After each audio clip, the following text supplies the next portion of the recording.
So guys, I wanted to do 4 videos, but you're only gonna get 3 because some of the audio was really screwed up on some of the videos. I may try and salvage them later, but let's go ahead and get back to the show so you guys can see the California Custom Knife Show 2022.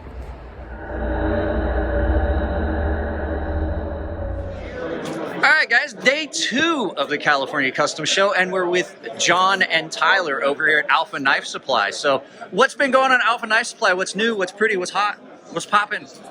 So the new stuff that we have is some Damascus screws for our pivot hardware and machine delving bearings and our shade really high quality knife hardware. And we've got lots of beautiful Damascus, the forged titanium Damascus that we do. Tom Mayo hit me in the dick with a shoot of this yesterday.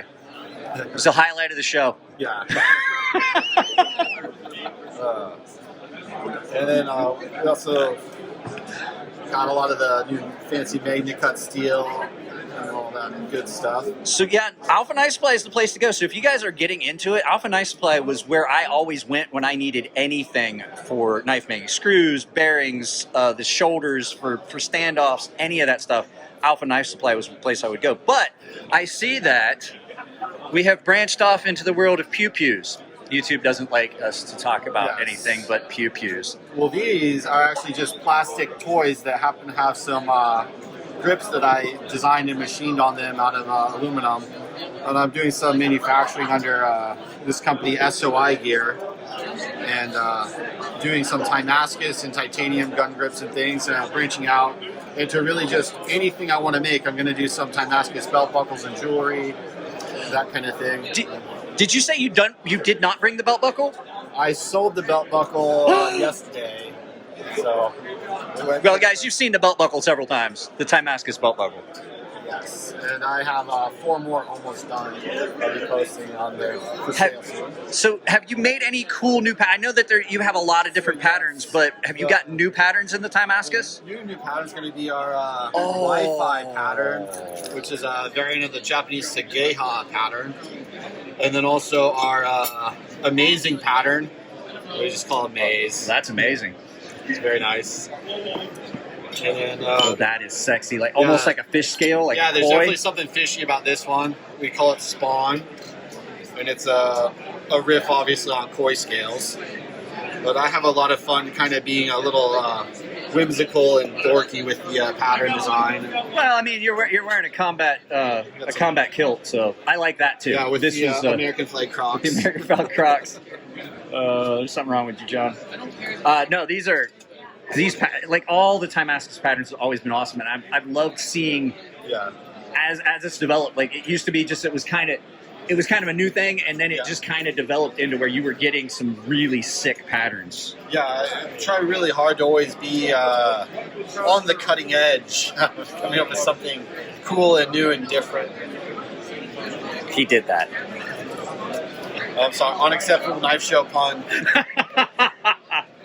No, I like it. And if you guys are looking for, I will tell you, I made jewelry out of some of these. There was a little, Elliot had some extra.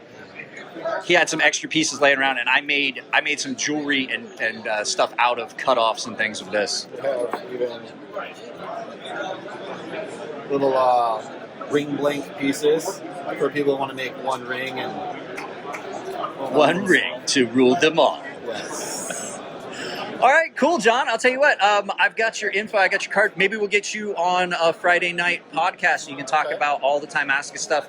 And we can talk about the grips now that you've kind of branched off. So thanks for letting me film. Brandon, I said we were going to film. Why are you acting weird? Oh, hey. Hey, we're with Brandon over at Megalo Knives.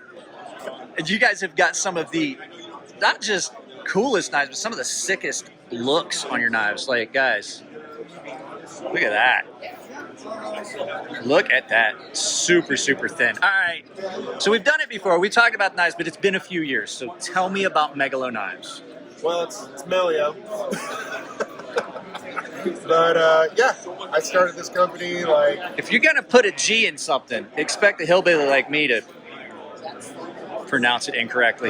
For the Italians out there, it's Meg, but it's not a hard G. So just think of it, it's not there. Melio. Malio, gotcha. But yeah, it just means better.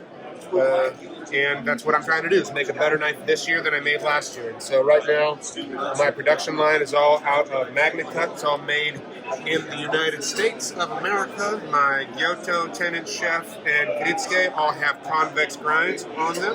I've got an assortment of semi-customs here at the show with different spalted maple. I've got some leopard wood, some claro walnut, purple heartwood. I've got my Cuchillo de la Muerte over here, which is the lasered DLC blades with serape handles on there. Those are available on the website as well. That definitely caught my eye when I walked by. Yeah, you know, I actually am Italian and Mexican, and you know, my grandmother, she used to wrap me up in a little serape as well, so that one was near and dear to my heart. And then the only two customs I have right now are these two. I have a katana-tipped Yanagi bow with an ura, and then I also have a tuna sword, which is very traditional, except for I kind of put a Bowie tip on the end. I saw that. So I was like, you know what a Japanese tuna sword needs? It's a Bowie tip.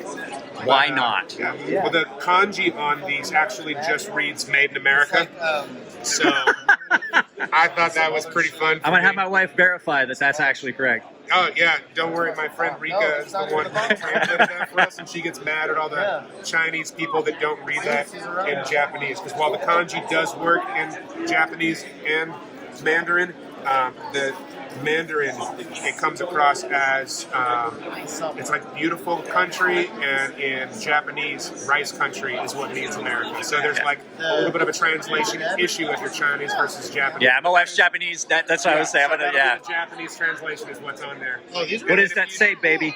And then if you do come to our shows, we do bring a few beverages. Yes, there is always beverages available over here. Absolutely.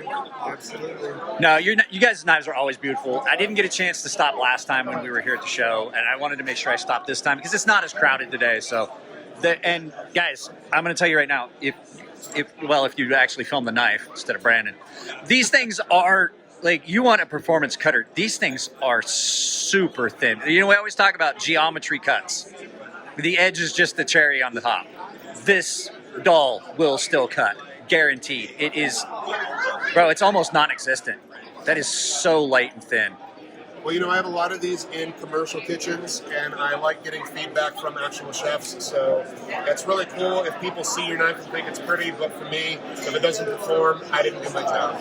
So I have to have these things in actual places. So my sushi knives are in actual sushi restaurants. My tuna swords are not for show, they're actually breaking down tuna right now across the world.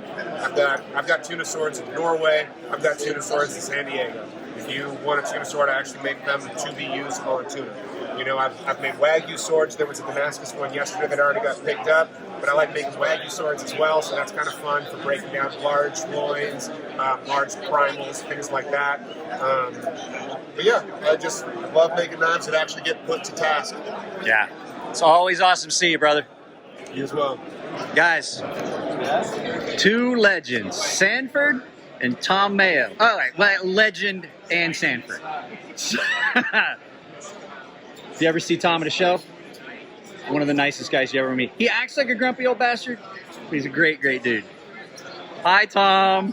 I am over here at Rockin' Blocks with Andy, but Andy don't want to talk to me, so Andy's a dickhead. So if you are looking for like koa wood, this is the place to go. I honestly have one blank left of one of my stonefish knives, and this is probably what the handle is going to be. I had some stabilized palm that I thought would look good, and then I ground it a little bit, and I was like, that's going to be a fucking mess.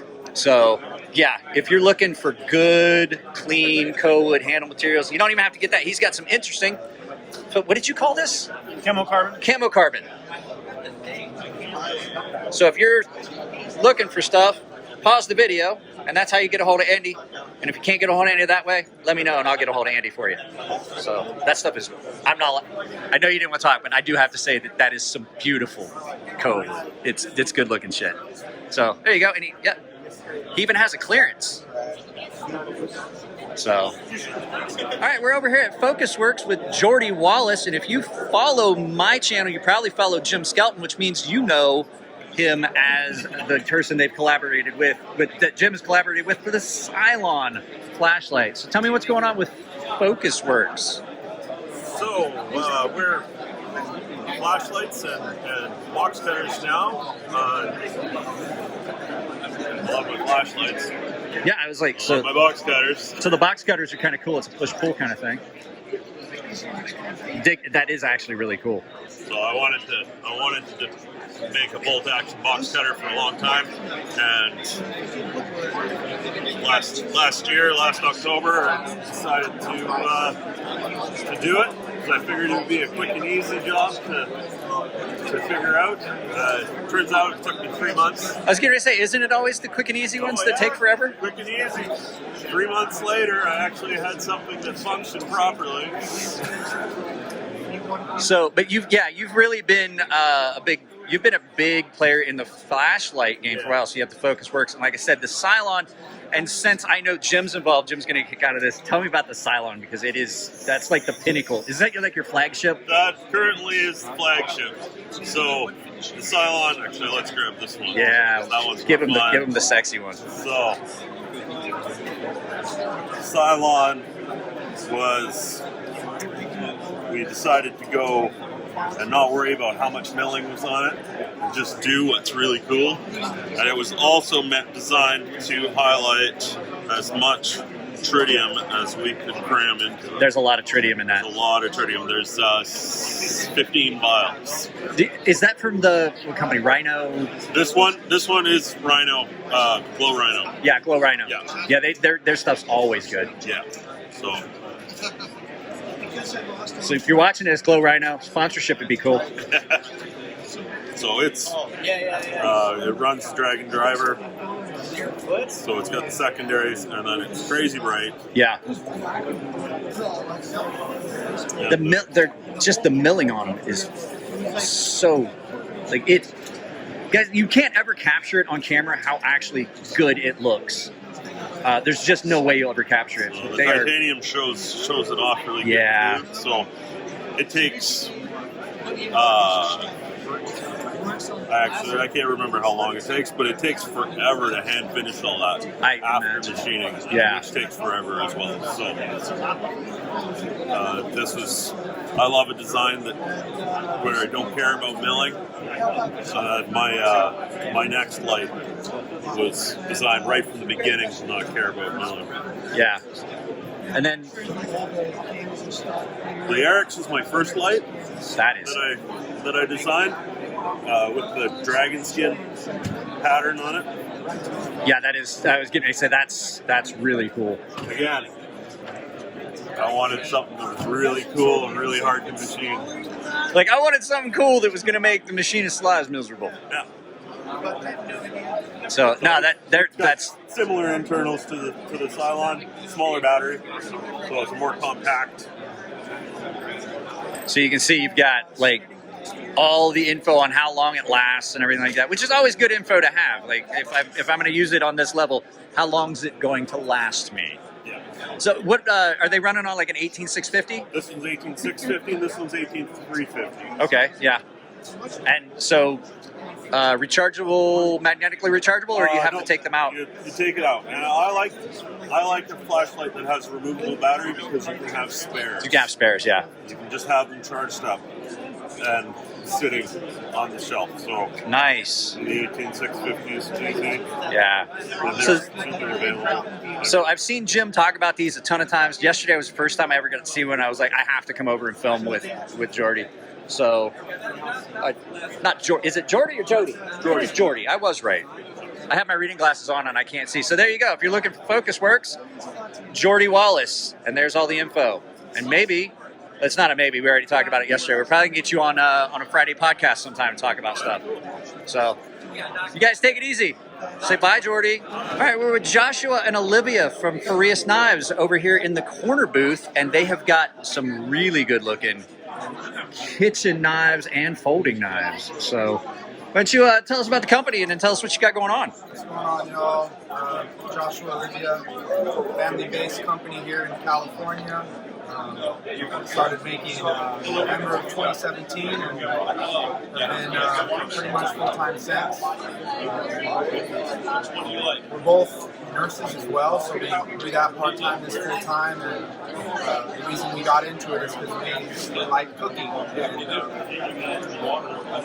It's how a lot of knife makers get into it. Like, I can't find a knife I like. I'll just make one. That's right. So yeah, here we are. So this is the one that caught my eye when I first came up. Tell me about this one, because that is... So that's a Santoku shape right there, right at about 8 inches. This is XHP steel, the fuller to help with food release, but I also like the aesthetics of it. And then this is a Hawaiian Koa handle.